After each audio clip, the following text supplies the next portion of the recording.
修真界，灵骨定生死，血骨定贵贱。移山填海是手段，杀人夺宝是家常。我林怒，倒霉的穿成一个废灵根的孤儿，更倒霉的是，我被毒死了，还死了整整3天。可偏偏除了眼睛睁不开，听觉、触觉一样不少。现在还要被迫听着头顶这3个活人讨论我，造孽啊！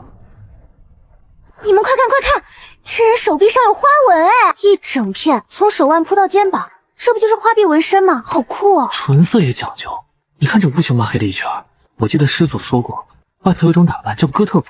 这位道友是个懂时髦的，那不是纹身，那是尸斑，是中毒死透了的人身上才起的尸斑。你们俩能不能读点书，有点常识啊？那嘴唇呢？唇色发黑也是中的毒。那这位哥特风道友，他到底是死了还是没死啊？完了，我算看明白了，见到尸体的人智商越低，尸体的下场就越惨。我现在唯一的念头，就是扛着我自己这具尸体，离这3个人越远越好。青池宗的宵小之辈，我找了你们3天，你们果然躲在这破地方。今日就叫你们仨死无葬身之地！来了，一个标准大反派。听着刁谋这笑法，8成是个话多的。话多好啊，话多就意味着废话环节长。废话环节长，这3个智障就有时间扛着我跑路。对，宵小之辈，也敢在我清月面前大放厥词！二师兄，四师妹报名的时候为什么报我娘的名字啊？因为她娘叫梦萌，梦萌这名字往这儿一报，气势上就先输了。他总不能喊竟敢在我梦萌面前放厥词吧？哦，有道理。我郑重收回刚才那句，话多就有时间跑。这3个根本没打算跑，他们可能比那个铁牛还要耽误事。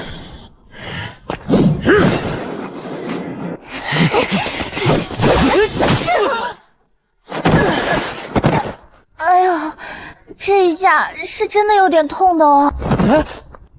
好也，我那个脖子总往前弹的毛病，被他一巴掌给打回去了。这个人有点厉害哦。我感觉我的胯骨轴都给打歪了，3个一个不剩，全部躺到我边上来了。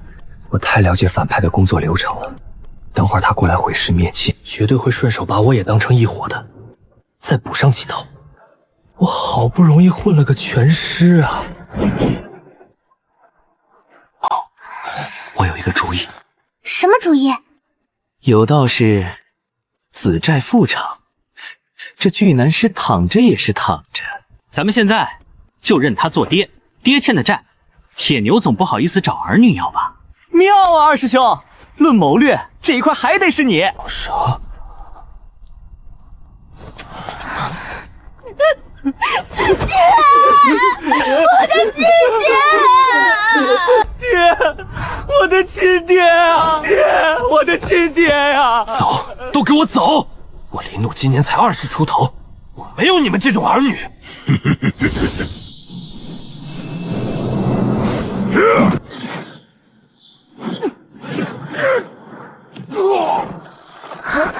大师兄！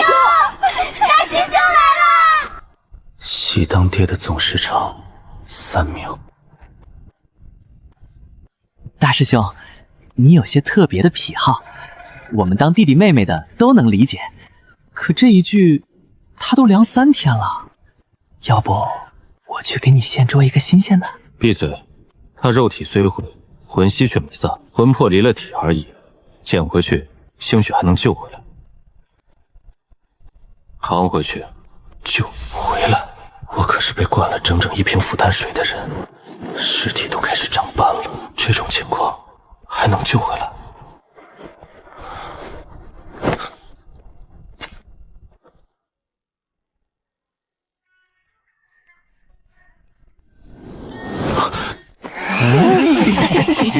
我找。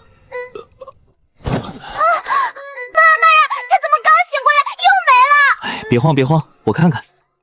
哦，他这是得了白眼病，挺严重，滴2滴清盐水就好。滴哪儿？滴我眼里。为什么？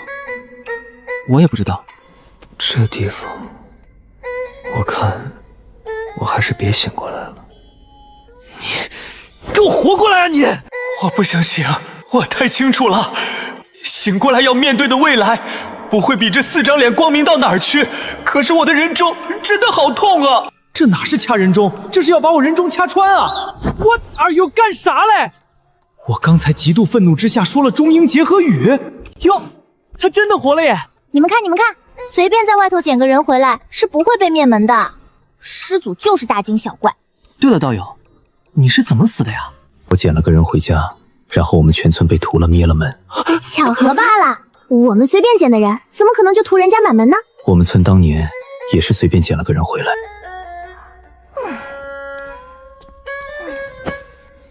这个世界捡人有风险，我只是好心提醒一下。我知道更挠的环节来了，他们要开始安慰我了。道友，凡事往好处想。你被灭门之前，好歹还有过爹娘，享受过天伦之乐。这世上有些人呐，没出生就已经没了爹娘，比上不足，比下有余嘛。我是个孤儿，从小被村里人你一口我一口一起拉扯大的。孤儿也无甚不好，人这一生本就不必执着于亲缘，牵挂越少，道心越纯，反而越利于修炼。往后那丹被人用毒化掉了，我这辈子修不了了。畜生！大师兄你个畜生！人家都这样了，你还抽他大嘴巴子！我现在算是彻底明白了，这一屋子人，没有一个是来安慰我的，他们一个个的都是来给我收尸的。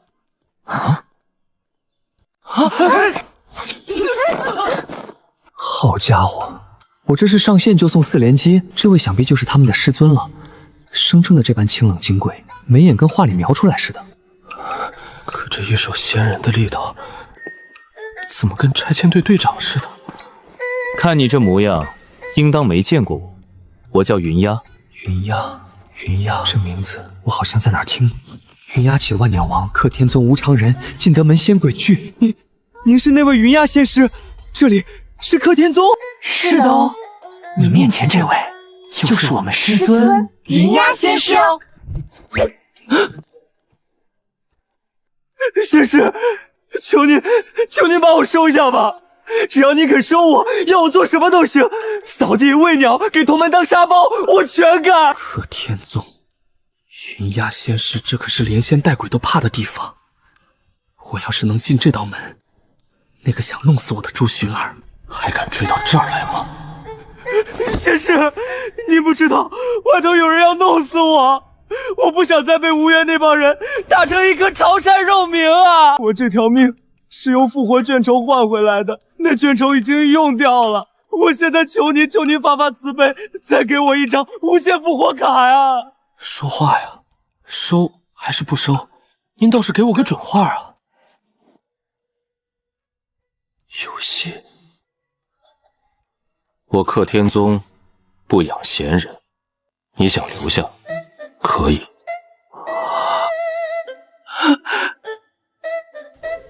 让我捋一捋，克天宗这宗门的排名，连修真界10大宗门都挤不进去。可偏偏整个修真界提起克天宗3个字，没有一个修士不腿软。原因只有一个，就是这里有他云妖，1年筑基，2年金丹，20岁，一招就打败了当时的天下第一。22岁那年，他走火入魔，闭关3年，出关之后就落下了封魔和清明2种状态。封魔是天下无敌，可惜只能撑1个时辰，时辰一过，连个金丹修士都打不过。据说那一场走火入魔，连他的心性都一并练坏了。总结，这是一位我惹不起也绝对跑不掉的主。对了，你们当初在荒坡不是自称青池宗的吗？怎么一回宗门就成克天宗了？出门在外嘛，脑子可以没有，但嫁祸他人这门本事必须得有。报青池宗的名号，是怕万一打输了，抽结到别家头上去。懂了，专业对口。当年我也是报错了一个名号，把我自己给爆死的。机会只有一次，我决定拿出我穿越之前混职场最拿手的本事面试。仙师，贵宗历史悠久，威名远播，发展前景广阔，理念极其先进。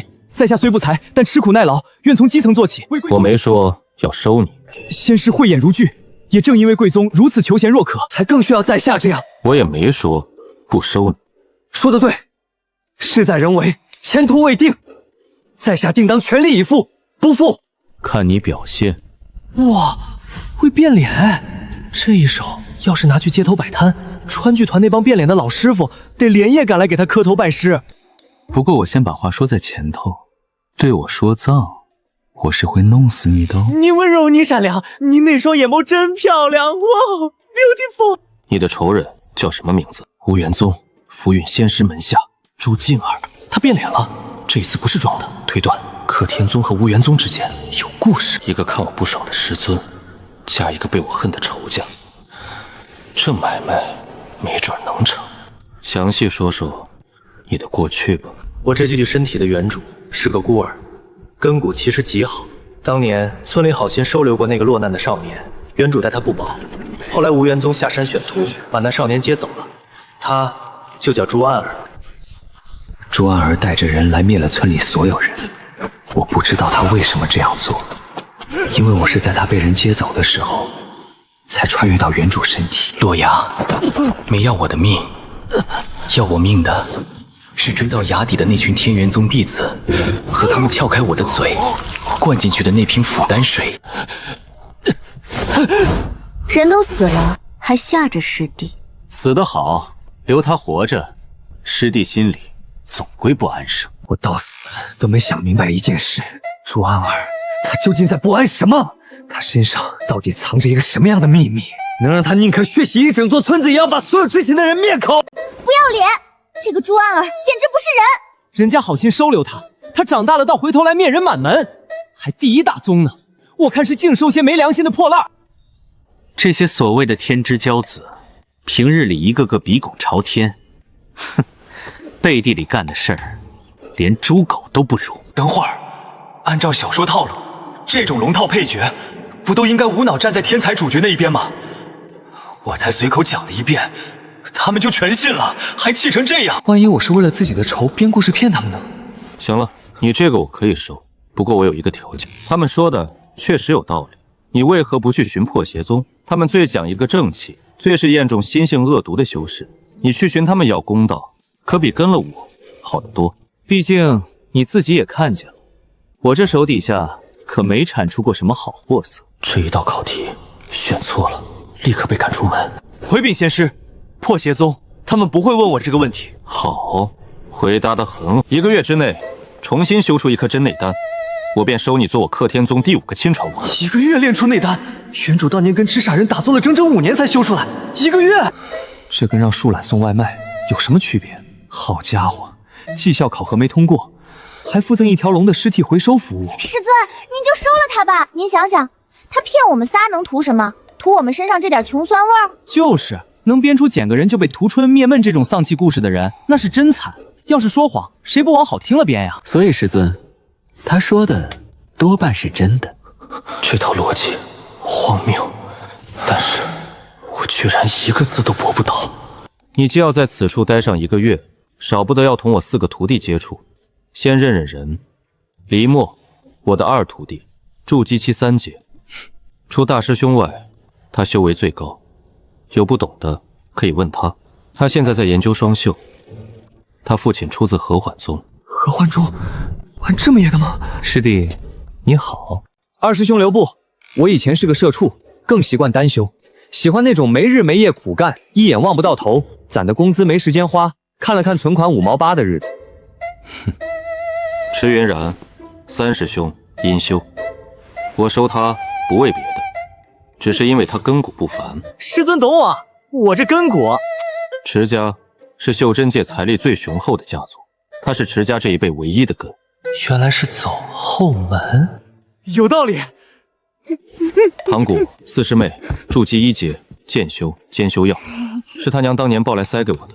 我当时以为是个小男娃，掀开襁褓的时候没看清，就带回来了。后来才知道是他拉了一裤兜，天气太冷给冻硬了，我看差了，我是不乐意捡女娃娃的，挨打又不好打，好打太重，不像男娃娃，轻易不会被打死。师尊，现在打不死了。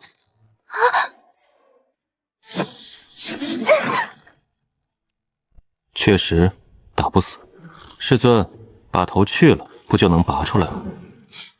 这一对师徒配合的未免太好了一点。大师兄，百里无华今日有事不在，他修为最高，金丹2阶，他是无缘宗百里营的弟弟，他是在被他兄长追杀时我救回来的。百里营，无缘宗那个被全修真界捧上天天选之子，本书最大反派第一男主，他的亲弟弟竟跑到死对头克天宗来当了大师兄。这2座宗门本来就是仇家，这里头水深得很。行了，你休息吧。对了，我克天宗门规禁止同门相恋，你若进了我门下，便要谨记。先生放心，我这一颗心全部在修炼跟报仇上，绝无半点非分之想。再说了，我也绝对对师尊您这样清冷金贵的男子生出任何不该有的念头。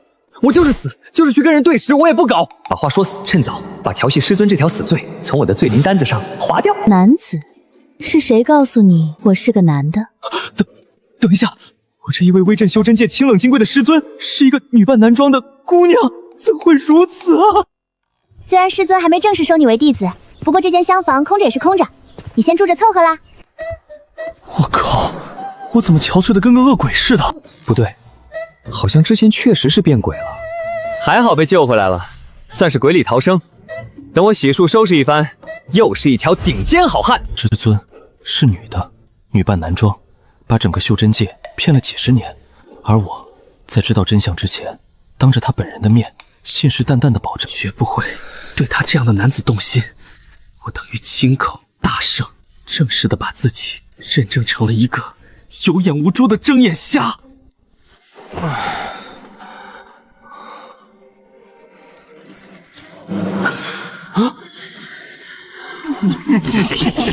以我这个视角来看，你们3位像3个因为天赋差，被家人抛弃没人爱，天天被师尊抽，半夜结伴来上吊的。嘘，伤人的话别说。林诺，我们3个想了半夜，关于如何让你快速重炼内丹这一事，我们有了一计。到底是一群20不到的少年，如此快便接受了我，还不惜浪费自己的休息时间也要帮我。无真眼瞎，竟看不出尔等竟是4个如此大才之人！快，速速献上计来！很简单，我们去学习破邪宗，他们宗门里的每一个修士都极有救世济人的心性，他们的内丹是最烈也是最纯净的。我们装作5个乞丐混进去，在水里撒治之毒的药，然后夺了他们的内丹，拼成1颗，你吞下。拼丹啊！你们把我当什么人了？我虽如今是一介废材，可我绝对不可能去做这种伤天害理之事。我就是死。开玩笑的啦，换个法子，我们打算下山猎杀1000头元婴期5阶灵兽，把他们的兽丹融合，再以至纯之火烧灼煞气，你吞吃。杀呀！还愣着做什么？现在就去！冲啊！他干嘛去？找什么吗？找死。开个玩笑还当真了呢。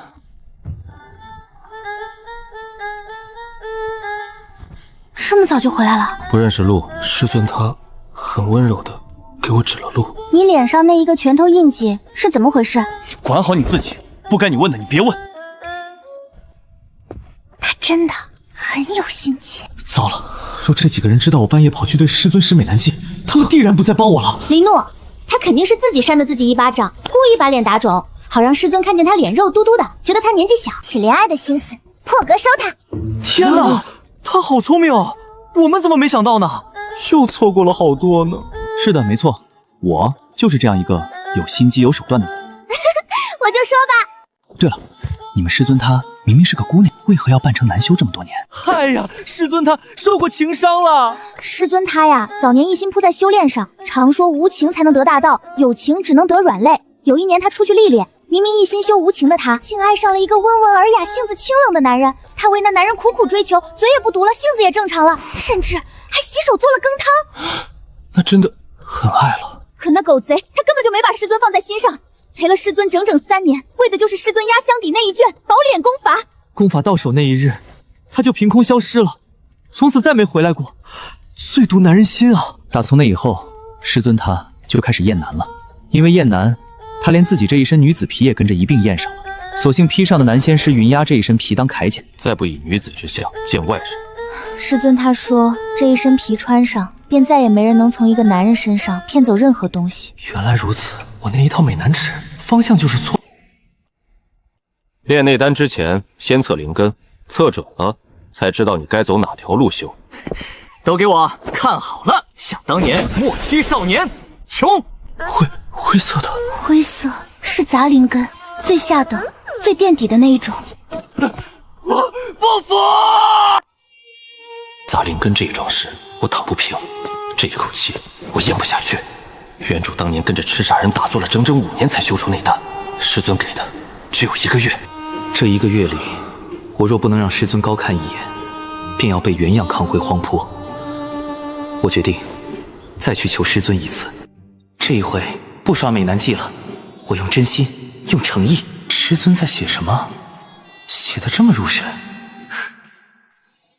连唇角都翘起来了。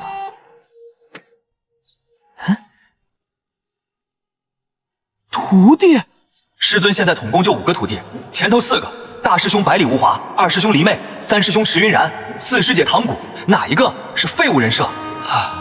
能让师尊当着面亲口盖章认证为废物的，整个柯天宗只有我一个。这一位威震袖珍界、令仙鬼皆惧的清冷师尊，正在自己的书房里偷偷的专心致志的写他和我的画本。等会儿，这不就是磕 CP 吗？师尊他还在磕自己跟徒弟的 CP？ 这一座宗门从师尊到徒弟，没有一个是正常人。所以师尊他看起来再冰冷再君贵，骨子里也还是一个会偷偷写画本磕 CP 的姑娘。罢了，今日我还是不要去打扰师尊他磕这1个 CP 了。来，今日的盘口都听好了。第一项，师尊明日穿男装还是女装？猜男装零食翻2倍，猜女方零食翻5倍。第二项，大师兄3日之内会不会动手揍师尊？奖励照旧老规矩，零食3、7分。第三项，灵怒1个月之内练不练得出真内丹？算了，这一个不开了，一个头练得出的都没有，开了也是白开。行，师尊偷写画本，四师姐撕开督房，我灵怒一只手就攥住了2个天大的把柄，这笔买卖稳赚不赔。师尊，我今日来是想跟您谈一笔交易。你想说我写的画本和唐谷的赌方？您都知道？我是他们师尊，这一座宗门里有什么事是我不知道的？完了，这条路也堵死了。那我别的不求了，只求师尊再给我一个机会，让我把内丹好好的练出来。机会我可以给，明日测骨。测骨好啊，测骨是好事。万一我测出来一副好骨头，若是测出来你是一副废材之骨，那为师就当场一剑绞杀了你，也省得你这1个月白白受罪。行吧，明日要么逆天改命，要么原地去世，这一笔买卖刺激。已是杂灵根，你还想测出合骨？依我看，你也别测了，直接抬去骨灰铺称个2斤骨灰得了。师尊，您嘴下能不能留点情？我这一个人还没真正凉透呢。不，我要测。师尊，要不让他测一测骨吧？对啊，来都来了，也就浪费点时间嘛。师尊，您别这么无情凶巴巴的。不说就不说。师尊，他死过一次了，您就看在他命不该绝的份上，好歹别让他带着遗憾离开呀。师尊，你们3个的嗓子怎么回事？回师尊，昨天晚上我们3个在演武场绕着圈跑了整整10个时辰，放开嗓子喊林怒加油，喊的这3个傻子，他们嘴上天天嫌弃我、坑我、卖我，背地里竟然为了我把腿跑断，把嗓子喊哑。那便测吧，顺便吹吹风。你们的嗓子哑成这样，下界的老鸨贵魂就不会附在你们喉咙里了。云鸦仙师，我谢谢您。别怒，嗓子痒了就吃点腐丹水，别委屈了你自己。这个男子亲过的嘴就是毒。我没有。我准备好了，测骨吧。那便测吧。大概这就是被现实搓磨过后的成长吧。一点动静都没有。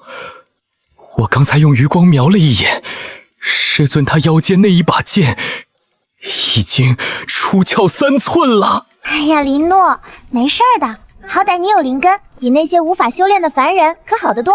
对呀，即便你不能留在这儿，我们以后可以下山去找你玩的嘛。是的，但月中不行。月中我在研究双修书法，除非你实在不行，你可以再去投个好胎。林诺，要不我求求师尊，让你留在克天宗当个外门，即便那朱剑儿也不敢来克天宗杀你啊。哎，这倒真是个好主意。对呀，林诺，我这就去色诱师尊，让师尊开个后门。看，金光，那不是灵根的光，那是血骨，他身上有血骨。我想起来了，这一个世界，灵根主攻击，血骨主防御，血骨分4等肉木金，而金血骨是顶级，500年都难出一个。一个人但凡身怀金血骨，便再没有人能从外部伤他分毫。这颜色，这是金的，是金血骨，是下品金血骨。一个最垫底的杂灵根，配一身金血骨，不管他般不般配，我管他上品下品。林诺，活下来了，我有救了！等等，下品张了，下品变高频了！高频金血骨，修真界足足200年没出过一个高频。又升级了。若是出了一个高频金血骨，我们门中非要敲锣打鼓在修真界炫耀个几天几夜，那是比钓鱼佬钓出20斤鲢鱼还要牛的存在啊！上品金血骨，再长。喂，到此为止吧，我自己都有点心慌了。极品金血骨，500年一遇。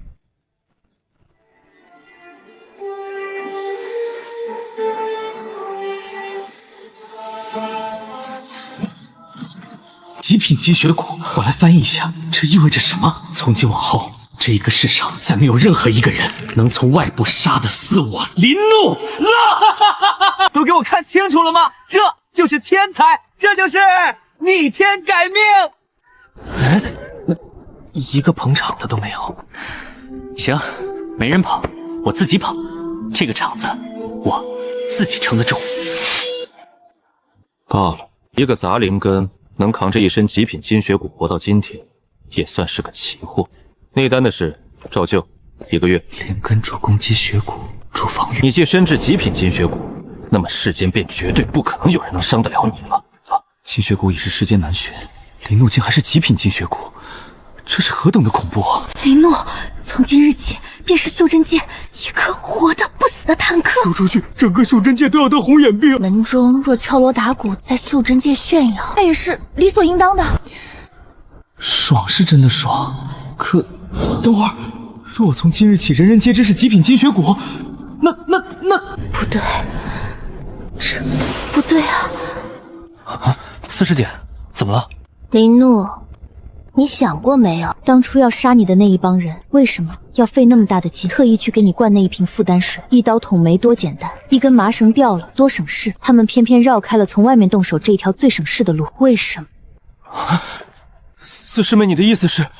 因为他们早就知道你身上有金血骨，从外面根本杀不了你。这意味着，这意味着这一桩杀你的局绝不是临时起意，绝不是寻常仇人寻仇，有人提前查清了你身上的根骨。他们既然早就知道杀不死你，便只能换一个法子，下血本调一瓶腐丹水，从你身体内部把那一颗内丹活复化掉。这瓶腐丹水可金贵了，制作腐丹水必得用无缘宗独有的毒阴草与毒阳草一同淬炼，这2味毒草生长不易，非20年难成。除此之外，还需要3个金丹以上修士的内丹灼灵和心头血。耗费如此之多，就为了要一个杂灵根废物的命，他们不是蠢的，除非他们早就看出了林怒身负金血骨，在无法外力杀害林怒的状况下，只能以毒杀之。所以杀我根本不是临时起意，不是什么仇人寻仇，是有人提前查清了我这具身体的底细，知道我有金血骨，然后精心的、专门的为我量身定制了一场必死的局。说起来，这朱安儿为何非要耗费如此多心力，就为了杀林怒一个废物？他与林怒又有何仇怨？二师兄，你有什么思路吗？我也不懂。哎呀，还是不懂。算了算了，想不明白就不想了。对啊，反正事情已经发生了嘛，原因有那么重要吗？师尊，虽然林怒只是杂灵根，但您看他是极品金血骨。是啊，师尊，若是把林木放出去，我敢保证，人还没下山呢，就被人抢走了。那诛仙儿必然是已经盯上了林怒的金血骨。若再来一位腐蚀灵根的毒，林怒怕是再无转圜余地了。极品金血骨，整个修真界唯林怒再无第二个。若他再死一次，是整个修真界的遗憾。那便给你一个机会，留在我克天宗吧。但1个月内未练出内丹，便待在外门做个洒扫弟子。若1个月之内你能重修出内丹，你便可入我门下，做我第5个亲传弟子。哇，享受直说！师尊，他这不是为难人吗？他纵是极品金血骨又如何？一个杂灵根，他的修为永远只能止步于筑基期。便是有极品金血骨，也只能保证他不会被人从外面打死而已。这极品金血骨，也就只是相当于一层牛逼的护罩。若是无人护着，一壶腐丹水还是能要我的命。人是你们要收的，那祝他再练出内丹一事，便也由你们4个来相帮。对了，此事记得飞鸽你们师祖。师尊，为什么要？我说的是淬炼腐丹水一事，叫你们师祖好好敲打敲打。嘿，师祖出手，那朱儿和他几个狗腿子不得挨揍啊！嘿嘿，有好戏看了。确实该敲打敲打了。若善用腐丹水还不受罚，哼，那往后修真界看谁不爽，直接化了他内丹得了。林怒，你那一身极品金血骨，听说怎么打都打不死。我就轻轻的验证一下。别害羞嘛，小师弟。来，今天你就是叫破喉咙，我们也是要来，让我看看极品金血骨是不是真的打不死。吓死我了！我还以为你们要……我无兴趣，你们随意。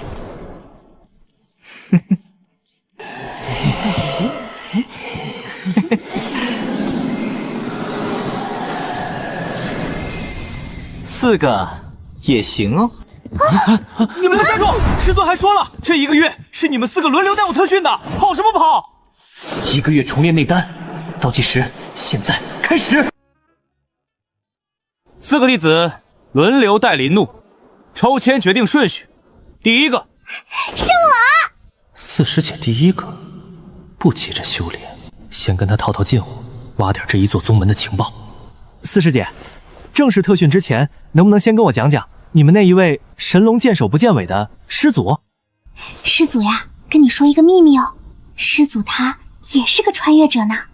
果然，穿越者素来如此，必有牛逼的经历。那他是怎么在这世界发家的？话说师祖这一具身体穷啊，3天饿8顿，没办法，只能去摆摊赚钱。这一摆就是整整20年，穷到最后吃不起饭。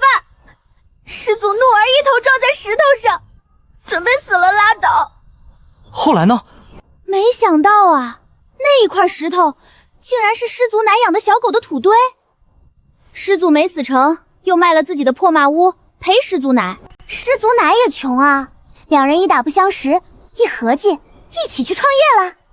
他们卖了师祖奶的祖坟，抵押给了师祖奶家的仇人，拿了第1笔启动金包装自己，然后发展下线，再发展下线。最后一集给上一集3成，上一集再给上下集3成。传销。后来被关辖抓了，双双流放。流放路上带他俩误入丛林，他俩活了下来，因为太饿随地乱啃，竟误吃了一株仙草，又有一头濒死的逃往下界的仙兽，内丹给了他俩1人1颗。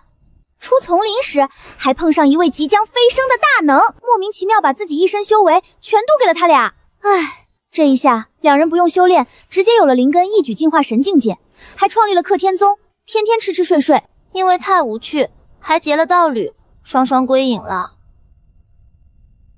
老天，为何我林怒的命运如此凄惨？这世间机缘如此多，为何不能给我一份？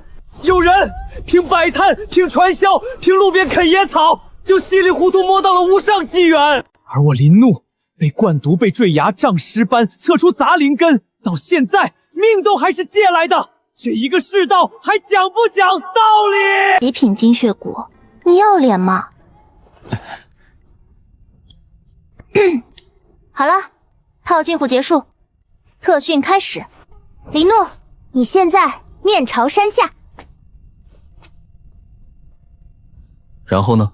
你看，内丹的形成乃是灵气汇聚浓缩，所以一张嘴吸入灵气的速度，怎么可能比得上2张嘴？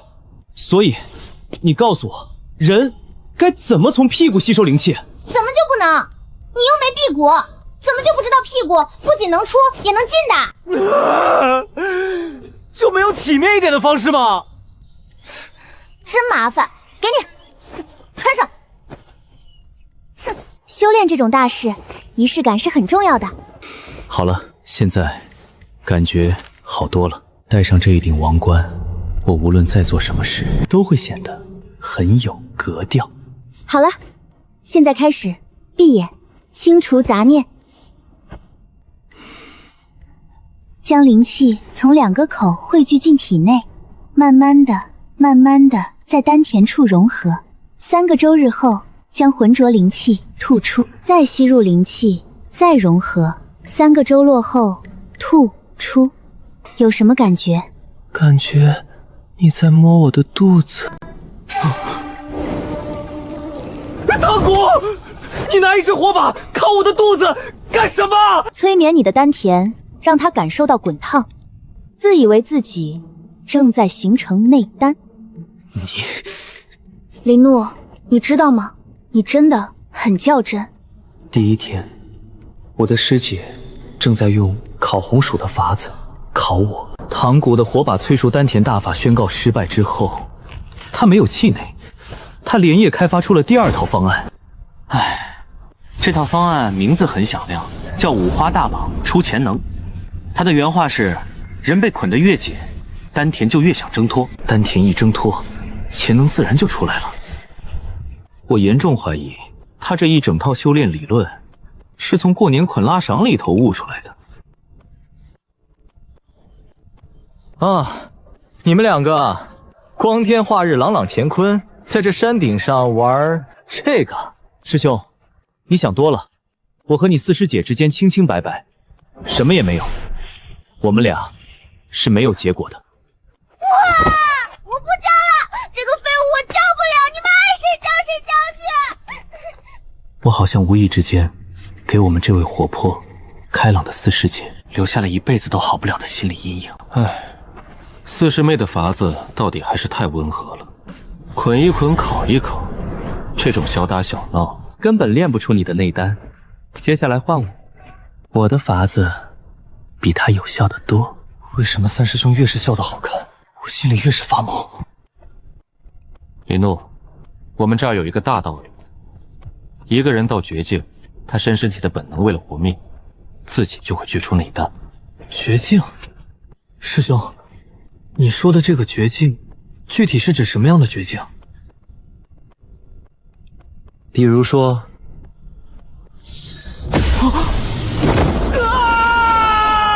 别怕，你有精血骨，摔不死的。他说的一个字都没错，我林怒确实摔不死。我只是每一次落地，每一寸骨头都疼，疼到我开始认真的怀疑人生。爬上去，只要爬上去，我就能跟那个姓池的好好理论理论。师兄，谢谢你，我就知道你这个人心里到底还是有那么一点点良心的。再来一次吧，一次怎么够？为了你的内丹，加油！三师兄池云然，表面上乖巧可爱，人畜无害。我林怒现在郑重向全修真界宣布，好狗一个三师兄！上药，等他爬上来给他敷一敷。四师妹，你不是说这个废物你不交了吗？我是不交他了，我只是路过。这药是我毒坊多出来的存货，搁着也是搁着烂掉。我看见了，我什么都看见了。这帮人前脚把我推下崖，后脚又偷偷给我备药。呸！林诺，别犯傻！他们备药是怕我真摔死了，没人给他们当傻白。可这药我要了。我林怒穿越之前是个每天对着电脑加班的正经社畜，穿越之后，我成了一个被一群同门当成皮球踢上踢下的废物。这日子是真的没法过了，可越是这样，我越要活下去。我倒要看看我这条被人从崖上推下来800回的命，到底能不能给我自己争一口气。林诺，你慢慢爬，三师兄不急，三师兄在上面等你。我发誓，等我哪一天真的练成内丹，我做的第一件事就是把他那一把瓜子连皮带壳一颗不少的给他元素塞回去。林诺，加油啊！为了你肚子里的孩子。我没有孩子，我一个大老爷们儿哪来的孩子？哦，搞错，串台了。为了孩子，这一句三师兄本来是想等以后喊给二师兄听的。二师兄修了整整10年双修术，这一句加油词要是喊出去，估计能让他原地社会性死亡。林诺，不要放弃啊！吸气，呼气，快，看到头了。不好意思，三师兄又抄话本了。总之，吸收灵气啊，林诺。谢谢三师兄，三师兄这一号灵力的鼓励，我试用了。松口哦，你再不松口，三师兄就要开始锯你的门牙了。你不讲武德！师弟，修仙这一行本来就不讲武德呀。悟了，在这一座宗门，讲武德的人活不长。这到第几次了，我已经数不清了。我闭上眼，试着按他们教的去吸收天地灵气，可这一处崖底的灵气太浓太冲了，我没有内丹存放它。灵气一进我的身体，就在五脏六腑里横冲直撞，我感觉整个人都快要被从里面活活撑爆了。这哪是修炼，这分明是往气球里打气。拔苗助长，欲速则不达。你连灵气要走的路都没修出来，就硬往身体里塞，只会把你自己活活撑死。大师兄，说一句心里话，这一刻他居然有那么一点点靠谱。在这一座宗门里待得久了，我都快要忘记一个正常人长什么样子了。乍一见，居然还有点想哭。奇怪，这一位大师兄明明最不爱搭理人，可每一回我快撑不住的时候，头一个落到我身边的偏偏是他。大师兄，我问您个事儿，您为什么帮我？你是师尊要收的人，那要是师尊最后不收我呢？我看过你被推下崖，1次2次10几次，每一次你都自己一声不吭地爬了上来。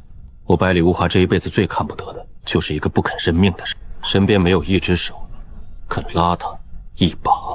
我忽然有点明白，师尊为什么专挑这种浑身是病的人收进门。他们每一个都是在没人拉的时候，自己从崖底一寸一寸爬上来的。灵气进得来却聚不聚，是因为你心里没有一条让他走的路。我教你一条捷径，能让那一股乱撞的灵气自己找到丹田。什么捷径？很简单，你用灵气攻击我。攻击大师兄？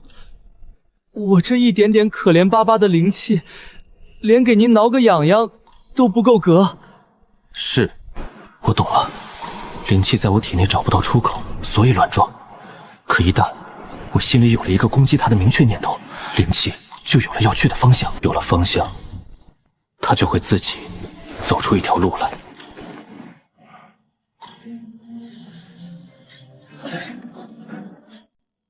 大师兄，感觉来了。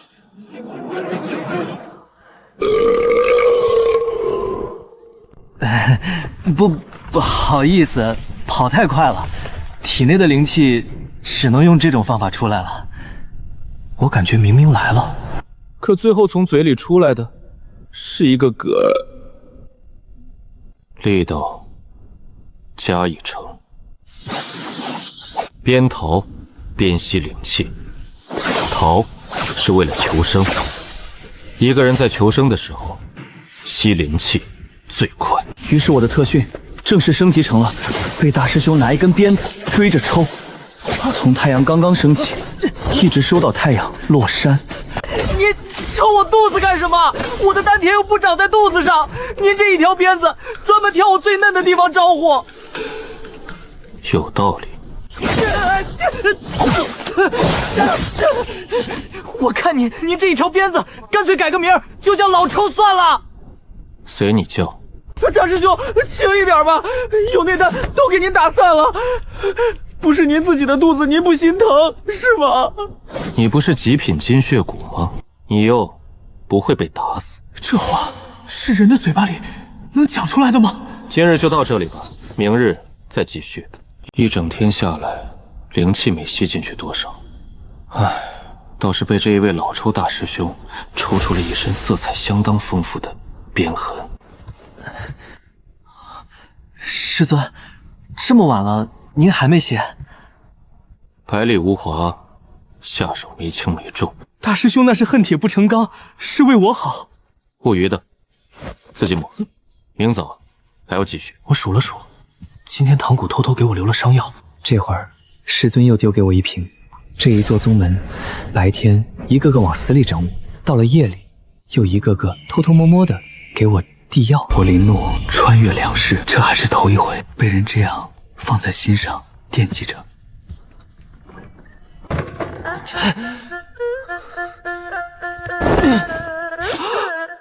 滚！轮到我了。既然我生来就是要被抽的，给谁抽不是抽？来吧，抽我吧！哎呀，林诺，你把我当成什么人了？我是一个很和善的人，怎么会打人呢？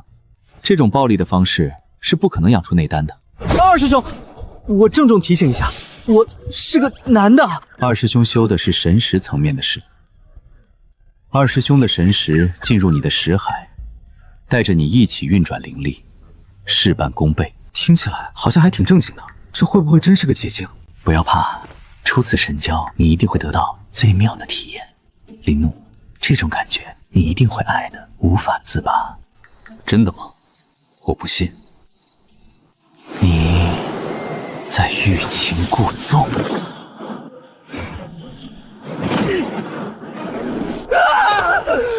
你的金血骨怎么连神识都能护着？你早就猜到会这样。那师尊不是说过了吗？极品金血骨可以抵御一切外界伤害。您的神识入侵，他能愿意？二师兄口口声声说自己修了整整10年的双修术，可我现在在严重怀疑，他连这扇门是往哪边开的都没摸清楚过。林诺，我被你的金血骨打成这副熊样的事，你千万别告诉他们。二师兄，您放100个心，我林怒这个人别的不敢说，这一张嘴是全柯天宗最严实的。明天一早，全宗门连那一匹马都会知道。从昨日的教训来看，传统的方法显然对你是没有用的。四师姐，你真的觉得你的修丹方式很传统吗？我就是这样修出的内丹。难怪四师姐你10年都修不出内丹。好了，大家都是成年人，讲话别太不是人。我的想法是，既然外息不行，咱们何不食补呢？哦，说说看。以形补形，这是一颗离火鸟蛋，吃下去能帮你聚火气、凝内丹。四师姐，这颗蛋怎么是温热的？上头怎么还沾着点黄黄的？哦，你说那个呀？那颗蛋是我刚刚从离火鸟的屁股底下掏出来的，没洗，所以那一个味儿绝对正宗，绝对新鲜。你放心吃。为了内丹，为了活命，为了给我满村的人报仇，这一口我忍。这味道正啊！哎呀，也没啥秘诀，10味绝对正的啦。烧！我肚子里在烧啊！这一团火把我的5脏6腑烧得快熟透了。这一颗离火蛋是从我嘴里进的，极品金血骨，根本没法阻止。这种痛，比那一日被灌入腐丹水好不了多少。哎呀，林怒，你别滚了！你越滚，这火气窜得越快。那，你倒是想个办法呀！有了，以毒攻毒。别，四师姐，我求你了，再来一颗，我林怒真的要原地火化了。哦，那我去喊三师兄来。我算是看明白了，这一座宗门治病的思路从头到尾只有一条：加大剂量。他去喊池云然了，我有一种非常不祥的预感。三师兄的办法只会比四师姐的更离谱。糊涂啊！你怎么回事？离火鸟蛋的火性那么烈，你连洗都不洗，连处理都不处理，就直接喂给他。三师兄，现在怎么办呀？别急，我有办法。想必你听说了，我是一个阴修，我将用音律之道来安抚你体内的火气、不安的灵魂。那一道唢呐的声音，像一整间教室的人同时吃坏了肚子，此起彼伏的哔吧哔吧，噗噗噗噗，像广播里应景的循环播放着。红嫁衣像校长踩着一双穿了80个铃铛的高跟鞋，从走廊那一头狂奔过来，还向班主任在我面前原地炸成了一朵烟花。这样美的意境，我突然觉得自己就像是画本里一个身世凄惨的柔弱王妃。我此刻的处境是，肚子里是离火在烧，耳朵里是唢呐丧乐在轰炸，眼前还有人一边给我撒纸，一边跳着热舞。我林怒必须在此郑重地提出一个疑问：会吹一支唢呐，在这一座宗门居然就能算作阴修了？师尊，您这一座宗门的门槛是不是真的该往上狠狠地提一提了？腹部灼烧感越来越强烈，烤得快发疯似的疼，感觉自己这一回可能真的要嘎了。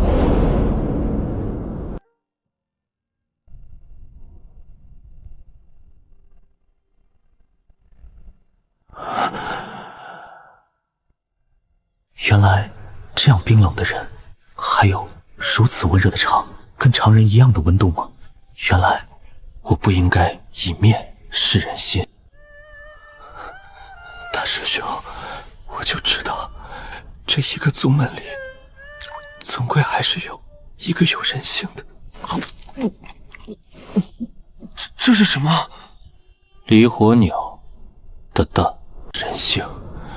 我是收回这一个宗门，一个窝里是真的长不出人来。吸灵气，你要是不肯主动吸，我就再喂你一颗。你体内先有离火，后又被逼着吸进了灵气，火与灵气两相冲撞，是要炸的。你要做的不是去硬压它们，而是吸入灵气，吐出浑浊灵气，再吸入灵气，再吐出。浑浊灵气如同烧灶，旧柴出去，新柴加入，那一团火便会更加旺盛。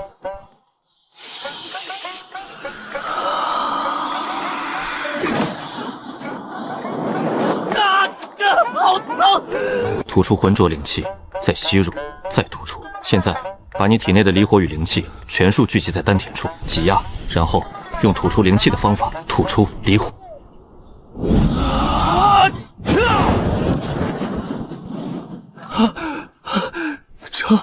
成了，没有彻底成。用离火鸟蛋里的离火灼烧灵气里的浊气，只能暂时让至纯灵气堆积在你丹田，但这并不算稳。若一个不小心，还是会散去。但你也算得运气，你是杂灵根，虽灵根等阶极低，但有一点好处，你灵根杂，却水、火、雷、土皆可吸收。杂灵根亦可修成大才，你别急着妄自菲薄。天崩开局，我林怒手里这一把牌烂得不能再烂了。可那又怎样？我偏要从这一手烂得不能再烂的牌里，给自己硬生生抠出一条活路来。哟，还真拧出来了，就这么一小团，比三师兄当年拧的小多了。也比二师兄的小一圈。我林怒1个月之前还是一具被人丢在路边的，你们几个现在凑过来跟我比内丹大小，莫要妄自菲薄啊，林诺，你有灵根，又快修出了内丹，还是极品金血骨，如何就不如那诛仙儿？受的苦总会化作报的福的。不对，林诺，你一个杂灵根，从一具凉透的1个月就凝出了带内丹的雏形，这速度不是慢，是快得吓人。他们察觉到了，我这一具身体里藏着的东西，怕是不止一身金血骨那么简单。大师兄，师尊有令，命你们5人即刻下山。此次下山任务详情如何？回禀师兄，阿良村出现了邪祟。邪祟！我林怒，一个刚刚才长出巴掌大一团带内丹雏形的废物，现在要被派去跟邪祟打交道了。这一个宗门是真的从头到尾没把我的命当成过命。师尊，下界一座小村出邪祟，为何不找其他大宗门？克天宗在修真界10大宗里可排不上话啊。因为我们克天宗收费最低啦，那些10大宗跟800辈子没见过钱似的。哼，叫他们帮忙收一个1阶小邪祟1万两银子。收费高也就罢了，姿态还摆得高人一等。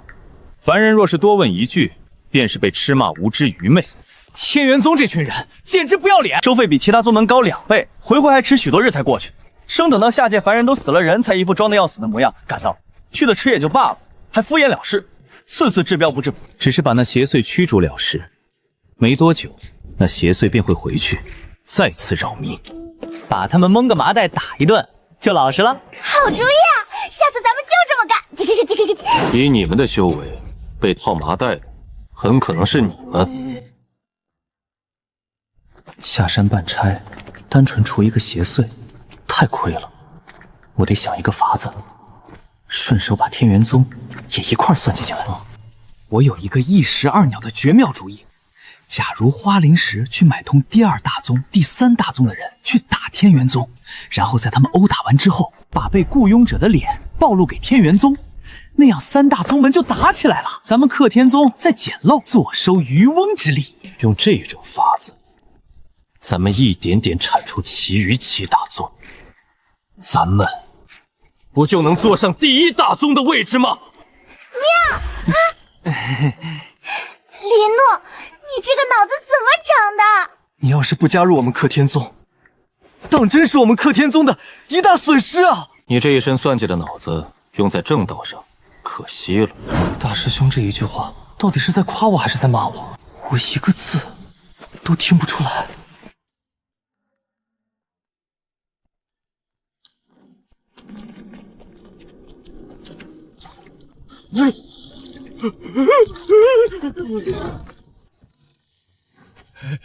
几位仙师，可算把你们盼来了。我们阿亮村已经夜夜不得安宁了。这事儿说起来也玄乎，咱们这儿也不知道遭了什么祸事，村民们每天夜里都在做梦。做梦呢，不是很正常的吗？我常常做梦，梦见师尊穿一身大红女裙，还问我要不要练胸肌。那我的梦比四师妹的正经。我经常梦见师尊真的成了男子，还问我他喉结性不性感。我的梦更深奥，师尊他……你们3个是不是有病？不是仙师们这种梦，是同一个梦。我们全村的人夜夜都做同一个梦。哦，说说看。梦里头有一个穿红袄的女子，她没有头，她就站在村口那一座桥上，一遍又一遍的找东西。找什么东西？找粮。她像一个饿死的鬼，在挨家挨户的讨粮。他撒谎了。就在他说出找粮这2个字的那一瞬间，他的眼神飘了。这一座村子藏着一件天大的事。咱们几个老的女娃子老婆子的不要紧，那些年轻小伙子和男娃娃可不能出事，村里以后还得靠他们攒香火嘞。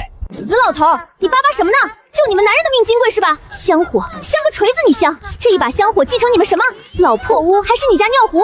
老了不要紧，你死去啊！你！我什么？我是女娃娃又怎么样？你还能打得过我？我一拳头下去，你这一把老骨头都凑不出你小时候的大小。哎呀，你们咋欺负我家老头呢？你女娃娃怎么这么不知道敬敬长辈的呀？呸！给你们脸叫你们老头老太，不给你们脸叫你们滚蛋！走走走，这样的村子没什么好救的。估摸着梦里那一位姑娘也是被这村长气死的，咱们不必管。大师兄，您看这一家一户门上的符，镇魂符，家家都贴。他们怕的不是什么没影的邪祟，是一个具体的魂。这一座村子穷得叮当响，可你们看这井水，这一条河养出来的鱼，一条比一条肥。鱼肥人穷，门上贴满镇魂符，村口还立着一座没头女鬼夜夜哭的桥，一座连狗都不敢叫的村子，一盒肥得反常的鱼，一桩全村齐齐捂着的旧事。这一座村子每一处都透着不对劲，咱们脚底下踩着的是一层盖了很久很厚的土。这一个村长一看就有鬼，师尊派咱们来除邪祟，我看那邪祟在不在另说。这一座村子里的活人先就不干净，要不咱们今晚自己进那一个梦里去看一看。今夜入梦，一座全村人都做着同一个梦的村子，一个连村长都要张口撒谎去遮掩的邪祟。我有一种很不好的预感，这一个梦的背后埋着的不是什么鬼，是人。这一个屋子不会有人来了吧？放心吧，一路过来我悄悄观察过，这一间屋子是堆茂草的，绝对没有村民会过来。那村长绝对有问题。你怎么知道？这一座村子里根本没有粮食被烧过的痕迹，足以证明老头说为了安抚梦中女子要粮的事是假的。那不要粮要的是什么？照村长所说的情况来看，这要么是不甘的女鬼，要么是梦妖。不会是梦妖，梦妖以吸食梦境而生，通常状况下他们会根据每一个人的欲念去给他们造不同的梦，然后让他们在沉醉于梦境里时吸食他们的欲望。被吸食掉欲望的人，精神气也会被吸收掉，额间会有黑气。我观那一群村民，除了疲惫之外，额头并没有出现黑气。那一个老头绝对隐瞒了我们什么，要不要把他抓过来拷问？我去抓，我最擅长了。好，就这么办。最好想清楚再动手。知道了知道了，真没意思。咱们只能睡了，要弄清楚真相只有一个法子，咱们自己进那一个梦。只要入睡，神识自会被那一股执念嵌入梦域。都躺下。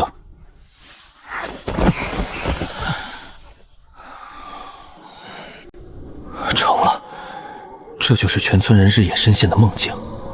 梦是假的，可困住全村人的怨气是真的。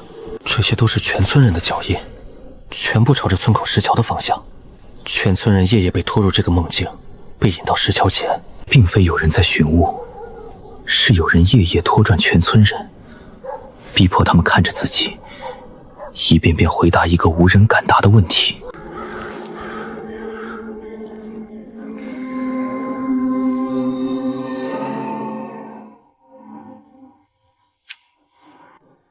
冷静，林弄，保持镇定。你自己都当过整整3天的尸体，不过是个无头女子，没什么可怕的。娘，阿娘，他在找娘，村长心里有鬼，故意将找娘听成找粮，一字之差，瞒过全村，将错就错。他寻娘，那我便假扮他的娘。娘在这儿呢，过来，到娘这儿来，娘抱抱你。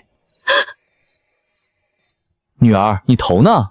是被渣男骗了吗？这么下头。我的头呢？你的头快被自己夹爆了。啊，找到了。娘，是娘吗？是的，是娘，娘来了。是娘啊，是娘啊！冷静，林怒，保持镇定，没什么好怕的，没事没事。娘啊，你怎么在这里？在找什么吗？找你爹。找爹干什么？爹会打我。爹不是被娘打碎了喂鱼了吗？所以你爹现在成了一条妖娆的美人鱼了。哦，你怎么长这样了？刚死的，换了一个皮，不好看吗？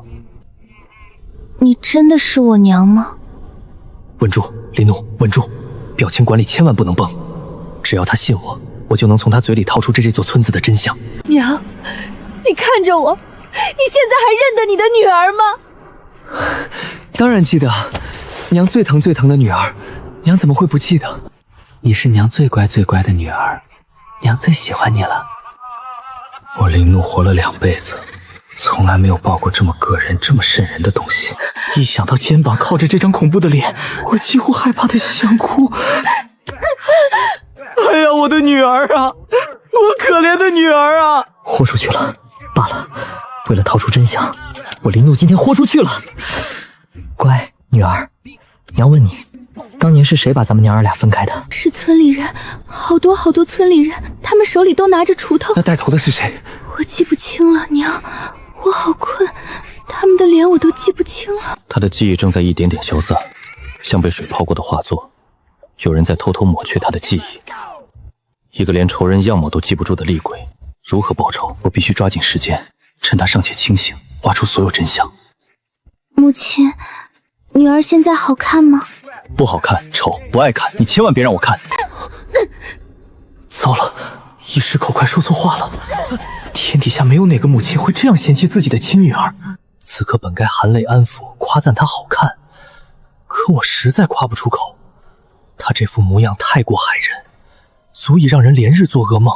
娘，你嫌弃我，你不是我娘，你不是我娘。我的女儿是最漂亮的，是不是有人欺负你，把你弄成了这样？村里的人都不是东西，一定是他们欺负你，你才不敢回家，找不到娘，对不对？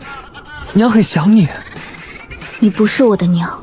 他看穿我的身份了，不过无妨，我的金血骨在这梦雨中依旧能护我周全，他伤不了我。我知道你不是。你怎么知道？我的娘没你这么丑。我本想杀你，可你身上有东西护体，我伤不了你。哦，你帮我找到我娘。你娘在哪里？不知道。那你娘叫什么？不知道，她不像你这般聒噪，不爱说话。那你娘长什么样子啊？比你好看。你身上有东西护着，我伤不了你。你帮我找到我娘，我就把我娘的遗物追火赤珠送给你。成交。不过你要先告诉我，你和你娘到底经历了什么？你还记得什么？不记得了，不过娘的东西我还记得一样，另一半在我娘身上。她说等凑齐了就给我挂上。我知道了。你是我的娘吗？他连我这张用来欺骗他的脸都记不住了，确实有人在偷偷窃取他的记忆。阿娘，女儿等阿娘来接女儿。真是可怜，一个做娘的想给女儿挂一把长命锁，一个做女儿的等着那半枚锁。结果这一对母女，一个被埋进土里，一个被困在了桥上，连那一把锁都没能凑齐。大家都梦见了什么？我梦见了一个没头的女人。然后呢？她一直在找羊，我咩了2声，朝她走过去，她直接把我惊醒了。她是不是以为我在挑衅她？他哪是找羊，他是在找娘。啊，这样啊，那我服了。三师兄呢？梦见了什么？我给他吹了师祖教我的安魂往生曲，曲子叫《今天是个好日子》。吹唢呐讲究吹动结合，我边吹边跳，扭动腰肢。结果他问我为什么挑衅他，直接锁我的喉，把我惊醒了。二师兄呢？我把他的头安了回去，他很感激我，还让我帮他找娘。我问他爹不行吗？见他情绪激动，我便说他娘不在了，我可以给他找个后妈。结果他不仅不讲情理，直接伸手掏我的心脏。那他确实很没礼貌。大师兄，您呢？我开口问他话，他一言不发，只一遍遍喊我娘。我身为男子，实在不堪此等冒犯。是的，没错。我本想开口安慰他，他全然不顾男女有路，直接抱住我，靠在我胸口，举止十分失礼。懂了，理解，此胸很大。回到正题，诸位入梦都看见了什么记忆碎片？余娘给我看了几个模糊的画面，其中一个是秋天，漫山遍野的枫叶，红得刺眼。那不是枫叶，魂魄的记忆会随时间被美化篡改。他记忆里的那片红是雪。我还看见一群人在田里除草，那也不是除草，是一群人围在一起，手持锄头围杀他的母亲。一个女人被全村人围杀致死，整座村子，包括撒谎的村长，都在联手掩盖这场惨案。想要找到余娘的母亲，必须先查清这座村子的底细，而带头之人是村长。那我们现在可以确定，余娘的母亲是惨死的，但这件事村里众人定然抱团，不会向我们吐露实情。村落大多都是如此，民众抱团极强，行善时同心同德，作恶时也会抱团遮掩。人心龌龊的罪孽，众人便会一同掩埋。少数人的恶行，最终会变成全村人的罪责。说不定余娘也是死于那老者之手。我推测，他母亲发现女儿死因蹊跷，与村里人有关。上门讨要说法，被众人一并灭口。那我们该去哪里寻找他母亲的尸骨？他母亲的尸骨应该不在岸上，我们要去水中寻找。何以见得？若是尸骨在岸上，我们早已搜寻到了。民间有传言，水鬼难以投胎，无法上岸，只能找寻替死鬼。余娘感知不到母亲的气息，正是因为尸身被河水阻隔。而且余娘一直徘徊在桥上，一定是母亲的执念困住了她，所以她始终不肯离去。所以，我们要去那座桥下寻找尸骨。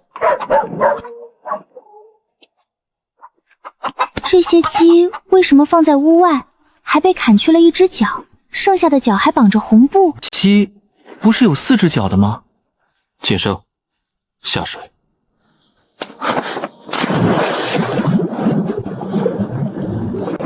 余娘的执念被困在桥上，她母亲的尸骨十有八九沉在这座桥下的河底淤泥里。找到尸骨，案子就能破一半。砸，使劲砸！别让这些外来的仙师坏了我们的事儿！什么仙人，给点面子就自以为是，下死手，一个都别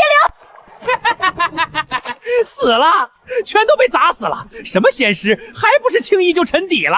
走，回去告诉村长，那几个外来的人已经没了。我林怒活了2辈子，见过鬼怪，也亲身历过生死，可直到此刻沉在河底，听着头顶的笑声，才真正明白，很多时候人心比鬼怪更可怕。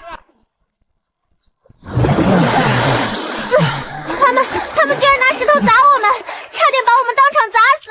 一群凡人砸5个修士，还砸得那么开心。破相了，破相了！以后还怎么找人双修啊？大家先别吵，先回答我，到底是哪个龟儿子扛着我挨砸的？说，到底是谁？说话呀！他先说。我也不知道。你先说。问他是不是我不发货，你们就当我是撒子啊？拿我当石头，你们还有点人性吗？可是你是极品金血骨，你又不会被打死。好了，不闹了。他们以为我们死了，接下来我们怎么办？你以为我们死了？死了？大师兄，他们既然笑着把我们5个砸死，那咱们就做从河里爬上来的水鬼，挨家挨户给他们送一送余良母亲的问候。这个主意不错，就这么办。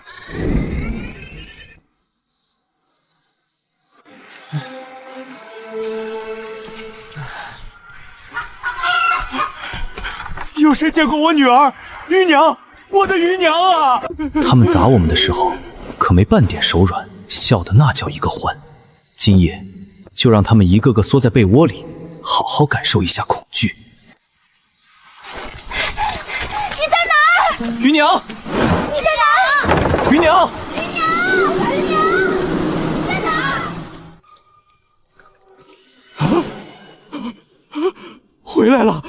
他回来了！余娘他娘回来索命了！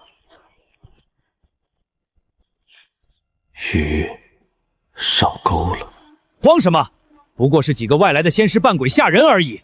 咱们阿良村几十口人，还怕他们几个不成？当年的事，是不是要遭报应了？我昨夜门口也出现了一滩水渍，摆一座困魂阵，让他永生永世魂飞魄散，不得超生，再也哭不出来。他们之前竟然活活打死了一个活生生的女人，她都死了这么多年，他们还要刨出她的尸骨布阵镇压，让她连做个安稳孤魂也都不配。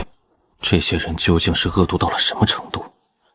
他们不只敢杀人，还要压住使人，不让逝者有半分喊晕的机会。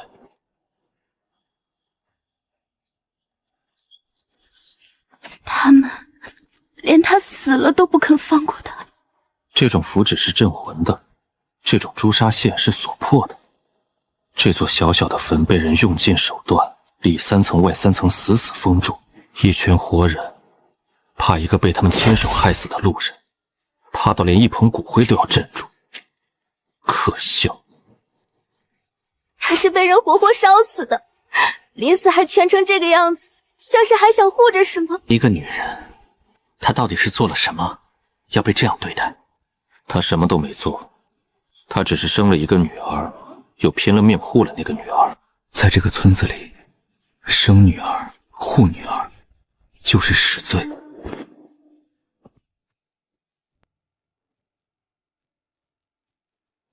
大师兄，我想不明白，当年他救人，他护自己的女儿，他做的每一件事都是对的，凭什么一个做对事的人落得这么一个下场？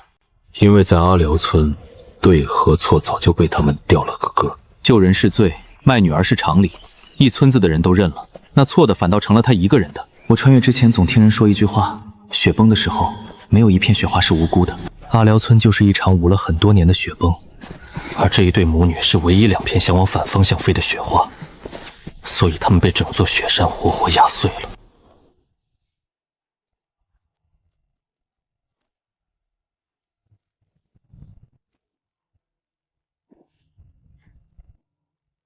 活着的时候，余娘母女被村里的人赶到了这荒山野岭，死了之后还被挖出来分开镇压。我们能做的不多，今天至少能让他们娘儿俩重新葬在一块儿。这一回，再没有人能把他们分开。师尊派我们来除邪祟，可如今我看这村子里的那些活人，他们才更像邪祟。邪祟害人那是天性，是他生来如此，由不得他。可这村子里的人害人，是明明知道那是恶，却还要红着眼争先恐后的去做，所以这一笔账绝不能就这么算了。今夜动手吧。大师兄，你要阻止师弟，他们做了这般龌龊事，你还要护着这群人？不，我只是觉得事情没这么简单。怎么会没这么简单？事实就摆在眼前，分明是村民杀害了那对母女，余娘怨念不散，化为邪祟，夜夜警示他们的卑劣恶毒。大师兄，你是不是不忍心杀他们？你不动手，我来。大师兄，你忘了师祖的教诲，咱们克天宗不讲究因果报应，不介入旁人世俗因果，只守自己心中的道。有错之人不必心慈手软，无论凡人修士，违背正道，杀之即可。我第一次见到这样的宗门规训，可我偏偏无比喜欢这般行事反侧。余良的魂谱不对劲。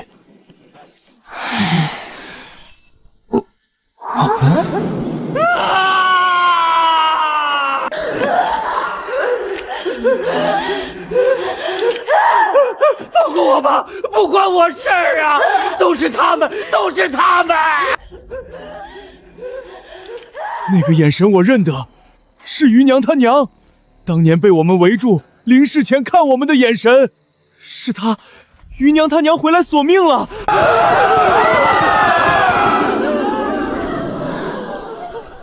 不是我，刚才不是我的手不听使唤，我什么都没做。余娘，是不是鱼啊？余娘，是不是鱼啊？鱼啊！余娘她娘的冤魂附了村长媳妇的身，当年全村人都参与了行凶，这笔债本该由他们逐一偿还。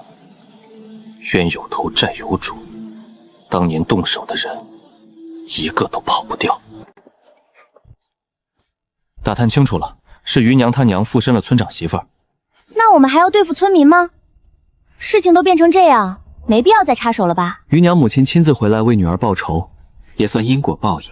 我们再插手反倒多余。是啊，我们没必要过度干预，白白打乱他们母女的复仇，太过不妥。别装了，你们根本是怕余娘母亲杀红了眼，顺手把你们也一并除掉。嘻嘻，被你发现了。下次不许拆穿我了，太羞人了。好残忍的力道，不过我还挺喜欢你这般干脆的样子。这下下一个该轮到我了，反倒让人有点期待。余娘的魂魄确实异常，想要查清真相，唯有入梦，亲自问她本人。又是我。宗门里但凡这种棘手费力的差事，众人第一个想到的，永远只有我林怒。不对劲，这梦好像比上一回更模糊了。大师兄说过余良的魂在善，他的魂善一分撑起的梦境就他一分。我得抓紧，趁梦境没彻底消散，在他彻底神志不清前见到他。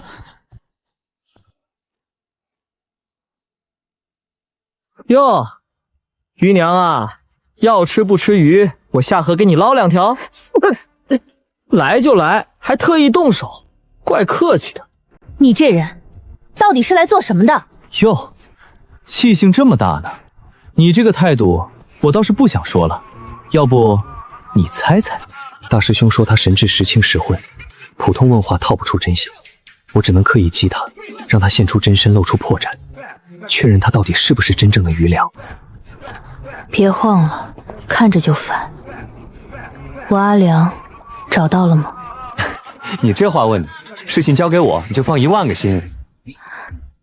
根本没找到。哎，你看你又急躁，都不听人把话说完。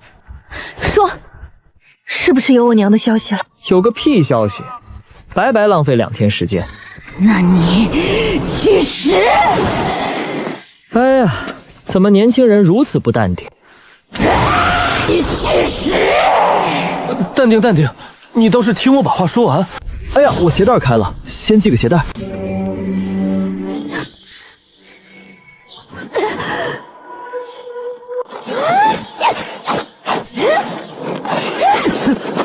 好险好险，差点破相。余良，你娘不是就在你的坟里吗？失策了吧，老妹儿，我这极品金血骨可不是摆设。你这极品金血骨怎么能带进梦里？这是我构作的梦境。这我就不清楚了。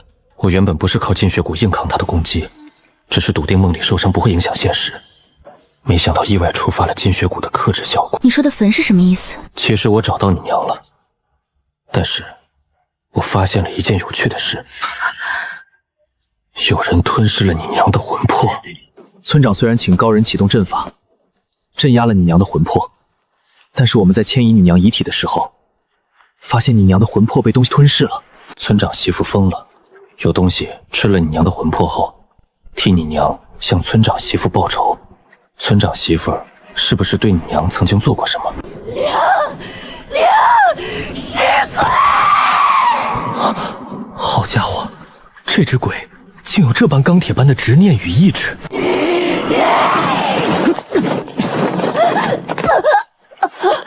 这股不达目的不罢休的狠劲儿，若是用来修炼，他早就得道成仙了。女儿，刚才是要做什么？女儿好像忘了。又来了，他一发狠，记忆就散一层。他连自己方才要做什么都记不住。余娘，你告诉我，你最想要的是什么？女儿想阿娘，女儿想让阿娘亲手再给女儿扎一回头发。一个厉鬼满身怨气，一双利爪能撕碎活人，可他心心念念的从来不是杀戮，只是想让阿娘再给他扎一次头发。这根本不是恶鬼，只是一个被困住、永远长不大的孩子。头发！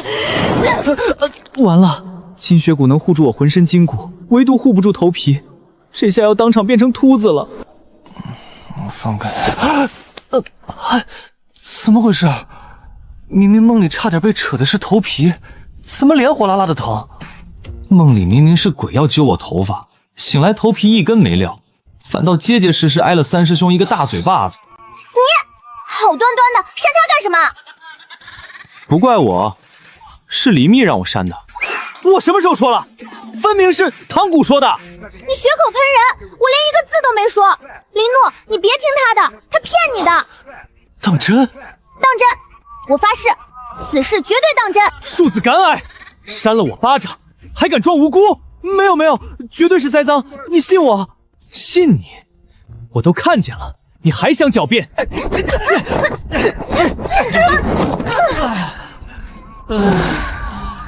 林诺，你这半边脸肿得跟发面馒头似的。这一巴掌下手是没留情。你还有脸邀功？别动，我给你敷上，这是消肿的。这是什么？我拿错了，这是催肿的，是我以前在毒坊专门用来讹人的。这座宗门连一片树叶都不肯放过我，罢了。我林怒这张脸，在克田宗从来就没被当成过脸。我想明白了，余娘的魂魄之所以不对劲，是因为她的魂不是自由的，被一只名为食鬼鬼的妖物吞了。食鬼鬼？那是什么东西？一种专门靠吞噬怨魂为生的妖物。它吞了余娘的魂魄，却没能和余娘缔结完整的怨气，所以余女的魂被半困在她体内，神智才会时轻时作，日渐涣散。原来如此，难怪余娘这么不对劲。寻常鬼魂再厉害，也无法同时入梦百人。再弱小的鬼魂，也不会只依托梦境报复。人死后7天鬼力最强，他本该比时报复，却偏偏等到记忆模糊，才化作厉鬼在梦中寻人复仇，本就不合常理。最关键的是，余娘的母亲魂魄现世后，从未主动寻找吕儿。她生前极为疼爱余娘，绝不可能置之不理。唯一的可能就是她找不到吕儿，所以她才转而报复村民。而且余娘曾许诺，我若帮她寻回母亲，便赠我一颗追火赤珠。可寻常凡人根本无缘得到这般宝物。食鬼鬼吞魂自有规则，他吞噬了他人魂魄，便要承接魂魄的执念与怨念，替其完成生前的心愿，死后的愿续。方才种种，便是怨气初步达成的征兆。所以，想要救余娘，就得让这只食鬼鬼把他的魂魄吐出来。正是，食鬼鬼藏匿在自身的梦域深处，需要有人进入梦域，亲手将他揪出来。大师兄，我们3根本对付不了食鬼鬼。对呀，这里只有大师兄修为最高，自然是您去抗衡食鬼鬼。大师兄，你不会以为我们是想公报私仇吧？你心思真脏，我们才不是这种没道德的人。既然如此，我有个主意，我们大家一起去吧。我赞同。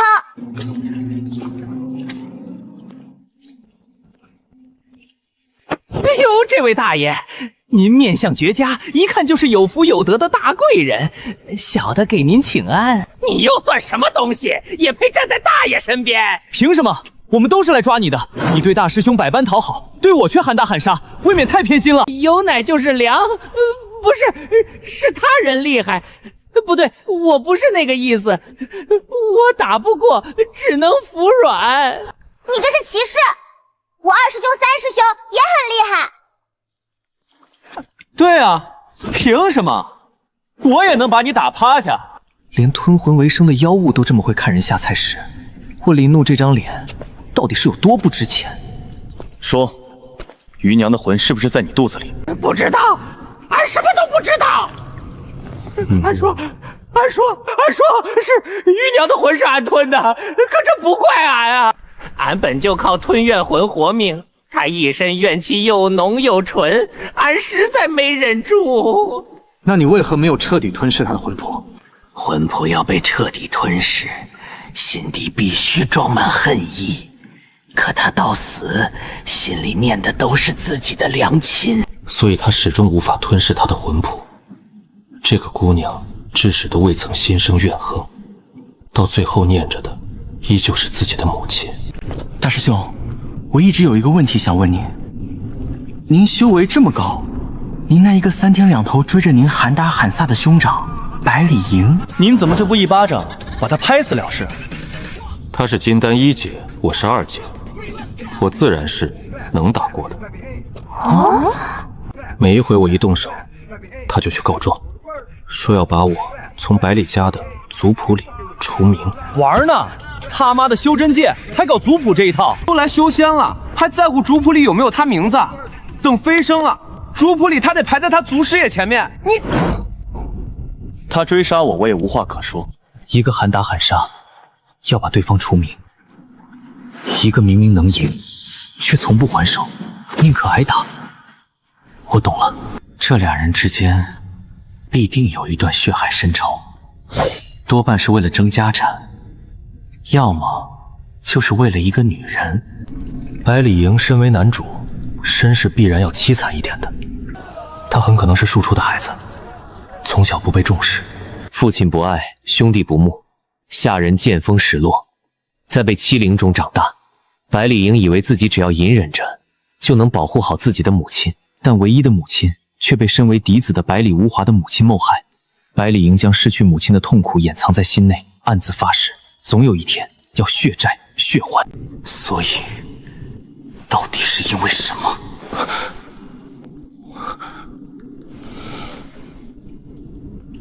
怎么感觉百里无华这样子有些心虚的成分？怎么可能？百里无华看起来如此的冷酷，像一把没有感情的刀，怎么可能会心虚呢？错觉，一定是错觉。其实，我与他之间的仇怨，并没有大到关乎大义和亲缘，只是一些琐碎的小事。百里营太计较，故我们之间的小打小闹，才滚成了如今偌大的雪球。说来听听。我与他是一母同胞的亲兄弟。亲兄弟，一母同胞的亲生兄弟，这仇得结得多深啊！我们大师兄这清冷孤高的一生，怕是从小到大写满了凄风苦雨、骨肉相残，可怜呐！我得好好问问，这里头是什么血泪故事。我3岁那一年，兄长出宫未带旨，叫我去拿。我给他带了一把菜刀，叫他先凑合着用。啊？那一把菜刀是单防顺的，刚切了辣子、大蒜。没想到，他迫于生活真的用了。3岁，一个3岁的奶娃娃，能想出这种主意，凑合着用。他居然用了“凑合着用”这4个字。此后，我们3年没有再说过一句话。后来我6岁的时候，兄长终于决定放下过去，再次接纳我。他带我出去钓鱼，打算修缮我们的关系。钓到一半，我同他说前面有一个网兜子里有大货，他便跳了下去。他不会水，我其实也没看到大货，那是一个屎人。他在水里挣扎的时候，被那裹着屎人的网兜给兜了进去，同那一具屎人牢牢兜在了一起。恰好阿爹阿娘喊我去吃饭，我忘了救他，便跟着阿爹阿娘回去吃饭了。百里营跟那一具屎人在网兜子里被泡了1天1夜，被救起的时候一魂都跑了，被一修士引回来，才救回一条命。6岁，8岁，我缠着兄长出去玩，我亲手把百里营送到了人牙子手里，换回了50两银子，给了我阿娘。我跟阿娘说，这50两银子是从百里营那儿拿的。爹娘为了避免养成孩子过分奢靡的习惯，从不会给孩子过多的银钱。他们一惊，翻了翻装银子的箱子，果然发现少了50两银子。百里营死里逃生，从坏人手里逃出来，便被阿爹吊在房梁上，打了3天3夜。10岁，我给百里营送馒头，馒头馊味太重，百里营不吃，我给他烤熟了，叫他吃。祠堂着火了，烧了族谱。巧了，刚好是写了百里营名字的那一角没了。刚刚好那一角巧。一个3岁送菜刀的人说出来的刚刚好能有多巧？我想了想，觉得毕竟是自己的错，怎能害得自己兄长在族谱上里没了名字呢？于是我划掉了我阿爷的名字，贴上了百里营3个字。百里营在祠堂里被吊了5天5夜。大师兄，你那个哥后来怎么样了？他命大，我那些安排，每一回他都没死成。11岁，第一大宗无缘宗下来寻找有天资之人，百里营天资极强，他是当年那一届第一个被选中的。我为了弥补自己如此多年来对百里营无意中的伤害，毅然决然，在百里营要测试灵根时，带着几个怀了身孕的姑娘来寻他。那几个姑娘一见他，就对着各大长老下跪，说要带着腹中的孩子在山下等他。我很是满意这几个姑娘，懂事。如此一来，无缘宗必然会念着百里营魅力大，教他双修术法，那不就能多一门技术了吗？无缘宗来接人的几位长老当即就黑了脸。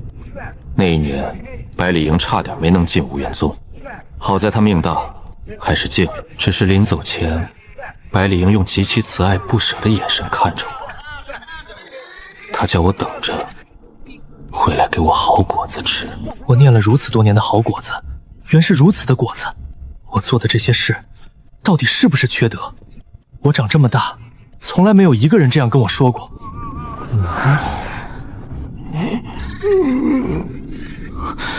我终于彻彻底底看清了，这一位面瘫、清冷、终日抱着剑、人淡如菊的大师兄，他那一身3尺厚的冰块外壳底下藏着的是一个把亲哥坑到要跨宗门、跨年龄、跨越大半个人生，也要回来追杀他的绝世孙弟弟。大师兄，您从前是那样的性子，怎么现在变成如此薄情冷淡的模样？我自小就是这副模样，只是后来沉默寡言了许多罢了。所以，您自小就是用这样一副死人脸，干着那些死不要脸的缺德事儿。缺德吗？未曾有人说过。人家好渴了。大师兄，我懂了，原来你也是我们的同类啊！我一直以为全宗门就我们4个有病，原来大师兄您病得比我们还重，我们得喊您一声前辈。从今往后，大师兄就是我们5个里头最靠得住的一个。从前是我太狭隘了，认为大师兄您古板无趣，我向您道歉。你们为何用这种眼神看我？没什么，只是觉得看您越发亲切了。大师兄，从前觉得您同我们总隔着一道红疙，如今却不这么认为了。行啊，你们被他骗了，他亲口承认陷害亲哥，他根本就不是什么。走，休要信口雌黄，想要狡辩。我大师兄光风霁月，为人正直，你想挑唆我大师兄与百里营之间的关系，是何居心？哼，邪祟就是邪祟，如此心深沉，竟是我小瞧了你。说，谁派你来诋毁我善良大师兄的名声？是不是百里营？哼，我就知道他真是个卑鄙小人，同我大师兄简直无法比。我鄙视他。不是啊，他百里无华，他菜刀渔网。大师兄，您是没听见，他刚才背着您冲您翻白眼，又是说您是个撒子，说的那叫一个难听。我一个外人都替您听不下去了。大师兄，揍他！他不服，揍到他服，揍到他把余娘的魂魄吐出来。大师兄耳根子软，好骗，这一点跟我们确实是一家人。这一家子，谁也别嫌弃谁。大爷，各位大爷，俺把余娘的魂吐出来还不行吗？大师兄，他嘴巴一直在动，他是不是在咀嚼余娘的魂啊？大师兄，他朝您翻白眼，他不服你。大师兄，我听见他说您撒掉，我听得很清楚，他说的可脏了。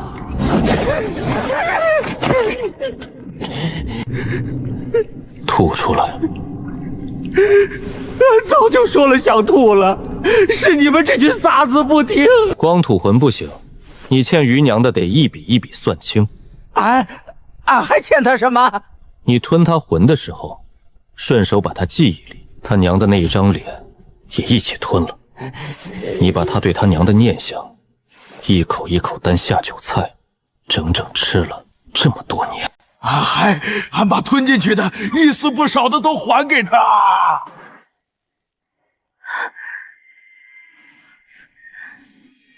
玉娘，你娘的下落我们找到了。我娘，她现在在哪儿？她过得好不好？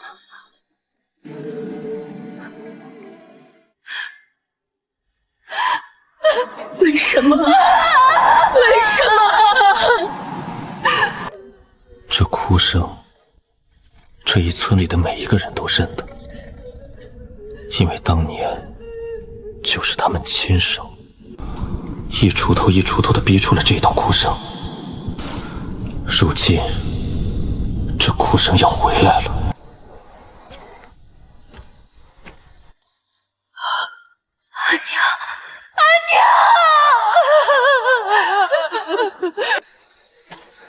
当年在这座村子里到底发生了什么？畜生！那一群畜生！村里的每一个人都是畜生！余娘她爹同大多数男人一样，将生儿子当作人生大事，但很不幸，他无法得偿所愿。他怪天怪地，怪我肚子不争气，怪余娘一个丫头挡了他儿子来他家的路。村里那些生了儿子的男人亦是时不时火上浇油。他爹本就憋屈，便只能回家拿妻女发泄怒火。母女俩挨打是常有的事，我每挨打，都紧紧将自己的女儿护在怀里，不叫那个畜生碰到我的心头宝。日子很长，余娘在我熬啊里长大了。那些个不怀好意的人又出了一个馊主意，打算把余娘卖掉，就有钱买新婆了。他爹一听有道理，于是收了10两银子，将我的女儿卖给了村委那个瞎眼跛腿。50岁的张挠头，那年余娘才13。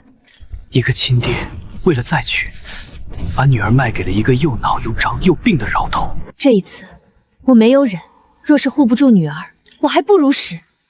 我做娘的犯下了一个天大的错，我带着她躲了起来。那几年是我们娘儿俩这一辈子最好的日子，山里没人认得我们，我替人浆洗，她上山采药，一天到晚挣不了几个铜板。可我们娘儿俩夜里挤一个被窝，阿娘会给女儿扎头发，用一根红头绳。原来一对母女想要的从来不多，一个被窝，一根红头绳，一段没人来打扰的日子。可就连这一点点，阿良村都容不下。后来余娘她无意之间发现了这一座村子的秘密，村里人总得意地说，你看咱们阿良村的鱼养得最肥。可那一河的鱼为什么肥？是因为村里那些凭空失踪了的女人。失踪的女人，被卖的孩儿，这一座村子表面安安静静，水底下是一个吃人不吐骨头的骷髅。我那女儿她心善，她知道了以后没有躲，她偷偷的一个一个的就下了好多本来要被害的旅人。可是她被人揭发了，而这个人就是村长媳妇，她却因为揭发有功活了下来。他们骗我说有人来找我，非常开心，以为我的阿爹阿娘我们会终于寻到了自己。我匆匆同余娘交代了几句，便走了。我走了没一个时辰，余娘就被村长带头，被村里所有人围着打了个半死。那一夜，全村的人都动了手。一个善良到肯舍了自己的命去救别人的姑娘，最后被他拼了命想要守护的那一座村子亲手毁掉了。阿娘，您别哭，女儿不怪自己，女儿做的那些事没有错。女儿只怪这个吃人的村子。女儿弥留在这个世界太久，又被食鬼鬼吞掉消化了太多的阴气，女儿早就快散了。女儿，你想杀了他们呀？我们不能帮你杀了他们。修仙者若是杀凡人，我们会被反噬的。没关系，我见到了阿娘，你们是好人，不能连累你们。余娘她太善良了，善良到她死后的满腔怨气都凑不出一桩报仇的力气。只能夜夜站在那一座桥上哭。可这一笔账，今夜该我们替他清了。正道者总是说，为了护住世人而修炼，可当作恶世人，害了世人呢？见死不救，亦或是虚伪的跟那一群人说，放下仇怨才是善良？难道100条恶人的命，难道就抵不过一个好人的命吗？修仙者到底修的是什么？维护世人，护的世人，难道就只看命不看心吗？我们也是听村长的呀，我们也没办法，不关我们的事儿啊，不关我们的事儿啊！不是的，恶就杀，善就护，修仙修心，我心我道，我道便是以杀护我的道。我不能亲手杀了那一群畜生，可是我能帮你，让你亲手杀了那一群畜生。如何帮？我不想你们被反噬。我可以助你们活气，以我自身1年的修为，换你们3个时辰。在这3个时辰里，你们的怨气阴气能达到巅峰。这一笔账，你们自己亲手来清。哎，大师兄，您做好事装逼，又不带我，好阴啊您大师兄，差点又被您一个人装到了。就是大师兄，下次您再这样，人家双修的时候就想象对方是您的脸喽。哎呀，大师兄，您这一个孤独的圣人姿态，可不能让我错过了。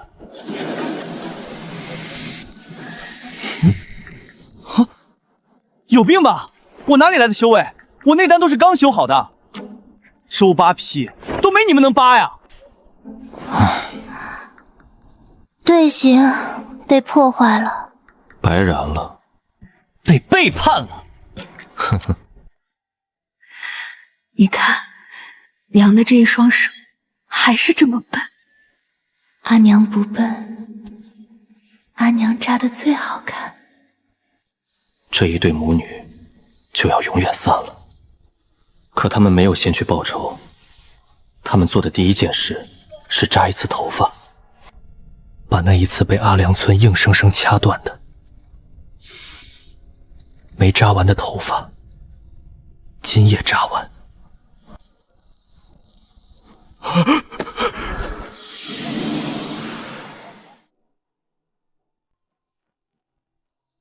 饶命，先是饶命啊！余娘参讲，我上有老下有小，我也是一时糊涂。你看不起我们旅人，但是你终究要死在我们旅人的手里。一时糊涂，当年我的女儿跪在这一块地上，朝你们一个一个的磕头求饶的时候，你们这几10口子人，可曾有哪怕一个人停过手？命才是香火。阿娘，我们走吧，来世天会是亮的。来世阿娘再给你扎一根红头绳。谢谢，您才是这世间最为干净纯粹的人。但愿真有来世，但愿来世他们娘儿俩头顶上的那一片天真的是亮的。这一回他们是笑着走的。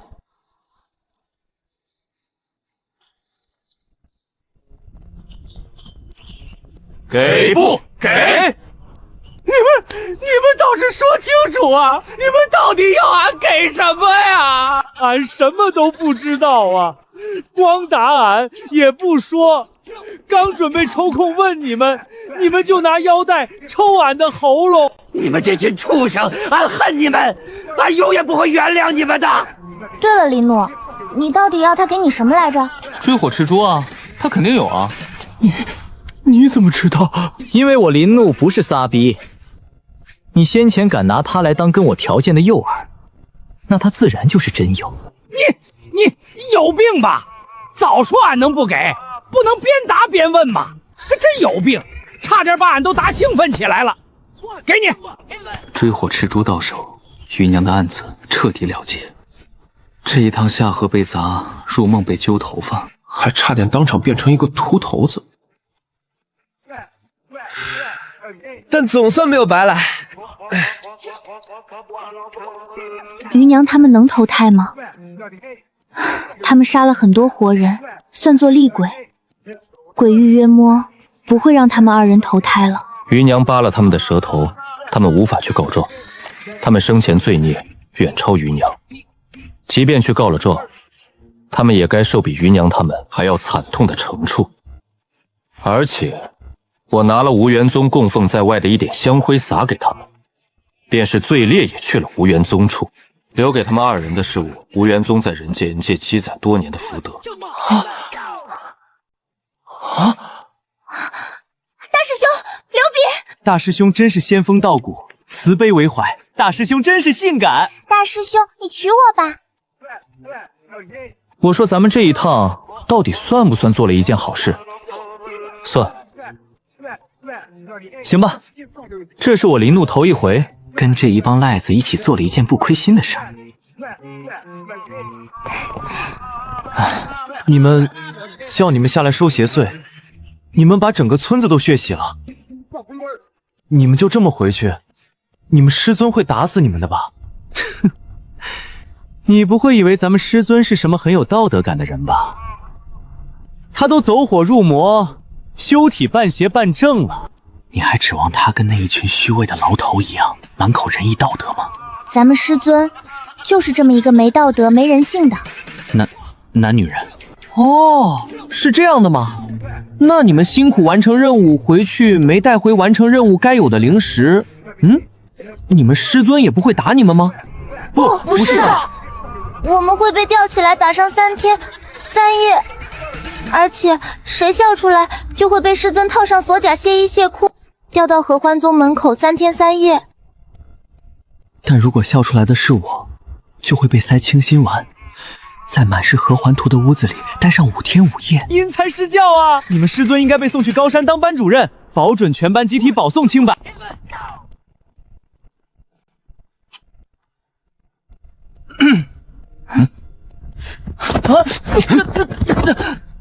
师尊，您是不知道啊，林怒他私自拿宗门的灵石，去跟一只邪祟换了一颗追火赤珠。他还威胁我们，说我们谁敢回宗门告状，他就把谁脱光了到吊在合幻州门口。对，他还说要把我们做成标本，摆在他屋里。人性就是如此，林怒，你本该早就明白。我林怒在余娘案里下河被砸，入梦挨揍，出生入死，九死一生。结果回到宗门第一件事是被我自己人当着师尊的面原地给卖了。你们不是说你们师尊是世禽兽吗？你们不是说师尊最喜欢我这种帅气小哥吗？只要我送上门，他就会放过我吗？师尊，您不能打他。虽然他在山下时说师尊是个闷骚男，虽然他说想把师尊卖到合欢宗，但他是个好男孩。你们是怕我不能死得彻底吗？好狗的4个人！师尊，您不能杀他，他还没有正式拜入门下，他没有跟着我们一起犯险的义务。师尊，您可以将他收了做弟子。如此，他作为您的弟子，您想如何惩处都可以。原来这一帮人打的是这个主意啊！前一秒把我往死里卖，后一秒又齐了心把我往上捧。这一帮人，我活了整整2辈子，还是一刻也猜不透他们。可不知怎么被他们这么一卖一捧，我竟觉得自己好像真有了一个家。你那一颗被高温逼出来的灵气团，还算不得一颗真内丹。这一趟阿良村，你也没立下什么实打实的功劳。我克天宗不收废物，下山去吧。赤珠是宗门的，连那一颗我在余娘案里9死1生换回来的师弟，也被一棒收走了。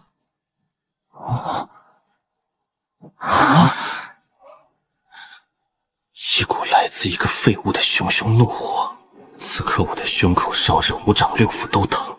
行，下山，我林怒把今天记住了。总有一天，我要让你们让这一座进不去的宗门，所有看清过我的人高攀不起。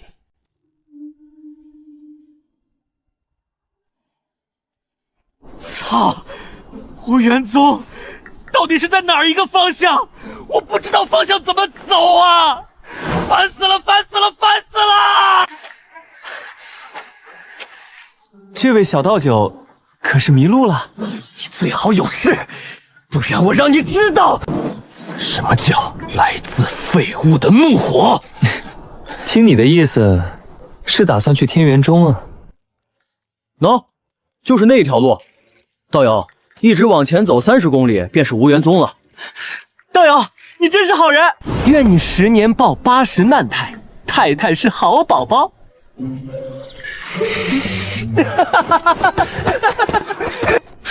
当我仨呢？原本空旷的地方突然出现一个人，还那样好心给我指路，8成是有阴谋。我林怒岂是那样愚蠢之辈，低估我辈智商了？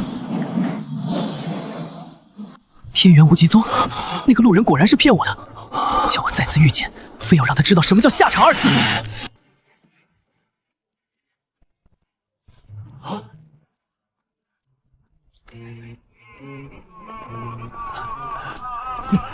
老人家，您来此处是作甚？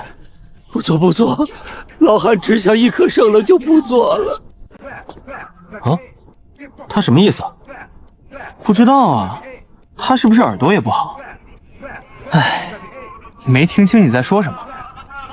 您这一双腿怎么了？您若是身体有疾，尽量还是少走动。有病吧你们这些天元宗的人！老汉腿都没了，你们还叫老汉少走动？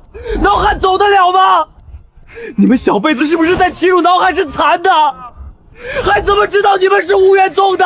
那么大的牌匾挂那儿，老汉是残人，又不是盲人，有病！那啥，老人家您看您，我们就是开个玩笑。怎么还较真儿了呢？您去哪儿啊？我送送您。去克天宗。既然躲不掉，那就别白来。我得从这2个无缘宗的嘴里掏点东西出来。您去克天宗做什么？老汉都一大把年纪了，你在编排谁呢？谁去看腿了？云丫的腿有什么好看的？你们这是在侮辱我作为一个正直门徒的尊严！那克天宗的人丧尽天良啊！他们带着邪祟，把我婆娘娘家的那一个村子，整整一个村几10个活生生的人血洗了。我婆娘已经气得3天不让我上炕了，月子都做不好了。这不是重点吧？我上门去理论，这一条腿就是被他们生生给打断的呀，仙师，你们可得给我做主啊！阿良村的事原来是真的，那阿良村无一人活下来。原本听说克天中百里无华去过，还不信他们这般惨无人道。此事不小，百里无华可是大师兄的亲弟弟，这事得立刻禀报大师兄。还有，我听说克天中最近新得了一颗追火赤珠，正好借这一个由头，想个法子把它拿回来。还得去一趟青池中。我媳妇儿说，克天中那几个杂碎走了，那青池中的人便跟着走了。他们肯定知道了些内情。还听见他们说什么拿了火珠？哼，鬼知道什么珠，肯定是偷去过连。追火赤珠在青池中手里，必须要抢回来。走，去找大师兄。成了我嘴边的一个笑话。一颗挑动中门内斗的种子，就这么轻轻松松种下去了。等天元中响，看我怎么找青池中、克天中的麻烦。两边狗要狗，我自坐收渔利。青池中是真好用啊！第一次遇见唐古他们用的也是青池中的名号，下次还用他们。演技在线，情报到手，全身而退。我林怒今天这一趟办得漂亮。现在只要别在这个地方再撞上什么熟面孔。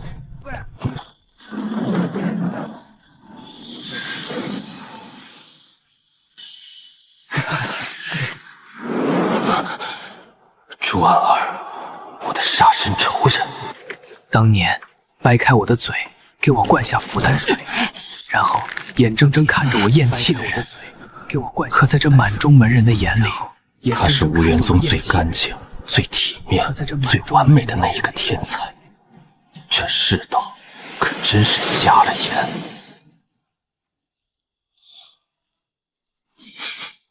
这股气息怎么会这么熟悉？师兄，怎么了？不对，他应该已经死了。怎会在此地闻到他的气息？好了，别废话了，跟上！